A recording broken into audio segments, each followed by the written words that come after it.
Bonjour mes élèves, j'espère que vous allez bien. Aujourd'hui, nous allons faire notre deuxième séance de lecture.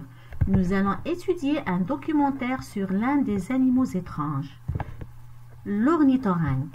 Pour cela, installez-vous bien, restez concentrés et suivez avec moi. Allez, c'est parti! Prenez alors votre manuel sur la page 78-79. Nous allons commencer notre séance. Donc, pourriez-vous me dire ce que vous voyez? Alors, sur la première page, nous avons un ornithorynque. Et sur la deuxième, nous avons un ornithorynque avec ses petits. Nous avons aussi une carte d'identité de cet animal, ainsi que 3 petits textes. Maintenant, écoutez bien, je vais lire. Je vais commencer par la carte d'identité de cet animal. Zoologie, c'est un mammifère. Longueur de 39 à 60 cm. Durée de vie, 17 ans. Distribution, Australie et Tasmanie. Habitat, berges des rivières. Je suis un ornithorynque. Je passe beaucoup de temps dans l'eau pour chasser les vers et les petits insectes qui vivent dans le sable.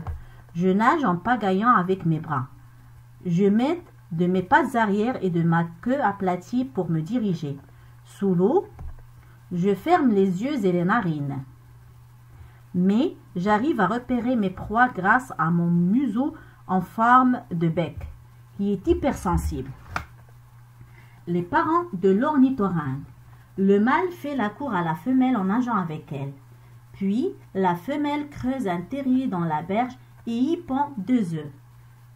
Elle les couve jusqu'à leur éclosion. Une dizaine de jours plus tard, l'ornithorynque est l'un des très rares mammifères qui pondent des œufs. Les petits de l'ornithorynque. Les nouveau-nés sont aveugles et presque nus. Leur mère les allaite. Elle n'a pas de tétine. Et les petits lèchent son pelage pour boire son lait. Après 3 ou 4 mois, elle les laisse sortir du terrier. Ils vont alors commencer à chasser des petits animaux dans l'eau.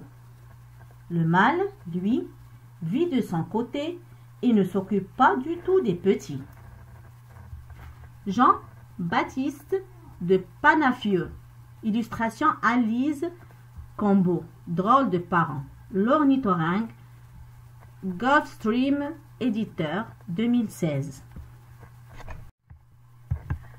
Maintenant, je vais relire le texte et je vais m'arrêter à chaque fois que je trouve un mot qui me paraît un peu difficile. Alors, je commence. Je suis un ornithorynque. Je passe beaucoup de temps dans l'eau pour chasser les vers et les petits insectes qui vivent dans le sable.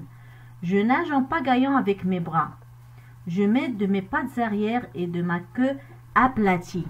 Alors, aplatie, étroite, pour me diriger. Sous l'eau, je ferme les yeux et les narines. Mais j'arrive à repérer mes proies. Les proies, ce sont les captures. Grâce à mon museau. Museau veut dire un visage ou bien une figure en forme de bec qui est hypersensible. Les parents de l'ornithorynque. Le mâle fait la cour à la femelle en nageant avec elle. Puis, la femelle creuse un terrier. Le verbe creuser veut dire trouer. Un terrier veut dire une galerie ou bien un terrain que certains animaux creusent dans la terre et qui leur sert d'abri. Dans la berge. La berge, c'est le bord d'un cours d'eau. Et y pond 2 œufs. Et les couve jusqu'à leur éclosion. Éclosion, apparition. Une dizaine de jours plus tard, l'ornithorynque est l'un des très rares mammifères qui pondent des œufs. Les petits de l'ornithorynque. Les nouveau-nés sont aveugles et presque nus. Leur mère les allaite. Elle n'a pas de tétine et les petits lèchent son pelage pour boire son lait. Après 3 ou 4 mois, elle les laisse sortir du terrier. Ils vont alors commencer à chasser des petits animaux dans l'eau. Le mâle, lui, vit de son côté et ne s'occupe pas du tout des petits. Maintenant, on passe aux questions de compréhension. La première question. Quelle est la durée de vie de l'ornithorynque? L'ornithorynque peut vivre jusqu'à 17 ans. Où vit l'ornithorynque? L'ornithorynque vit en Australie et en Tasmanie sur les berges des rivières. Que mange-t-il? Où chasse-t-il ses proies? Il mange des vers et des insectes. Il les chasse dans le sable et dans l'eau. Que font les petits pour boire le lait de leur mère? Alors, pour boire le lait de leur mère, les petits lèchent sa fourrure car elle n'a pas de tétine. Donc, qu'est-ce qu'on peut déduire?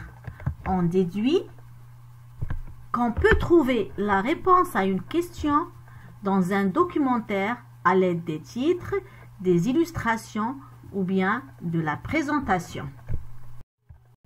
D'ici là, je vous rappelle que je suis à votre disposition pour plus d'explications et à très bientôt. Au revoir.